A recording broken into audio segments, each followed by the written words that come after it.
and then his relationship with Kobe. What did you witness? What did you see? I mean, what I loved about it was that he refused to.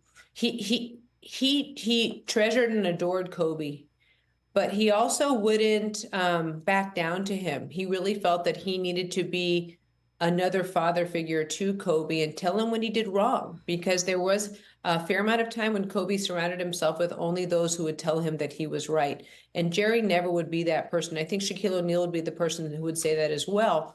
He was incredibly close to Jerry and loved him. And again, Shaquille had a different background. He had a drill sergeant as a father and really respected and appreciated boundaries. But I feel like Jerry wasn't afraid to say how he really felt to these players. You ran a soundbite earlier when he talked about how he cares most about players. It wasn't just how they performed on the court, and obviously that great soundbite about him talking about Kareem Abdul-Jabbar and how he wanted him to work harder really reflects who Jerry was. This is a guy who himself took a rusty hoop and pinned it to the side of a bridge in West Virginia because he knew that if he missed a shot as a kid that he would have to run down a riverbank and find the ball in the river. So he said that way you don't miss a lot of shots because you don't want to have to keep going down that riverbank and getting wet. He was all about hard work, and he was all about showing up, and he demanded that of his players. And I don't think there's anything wrong with that. Mm-hmm. What do you think he and Kobe are talking about tonight? You know, it's so funny you said that. When you called me this morning, my first thought was that. My first thought was that,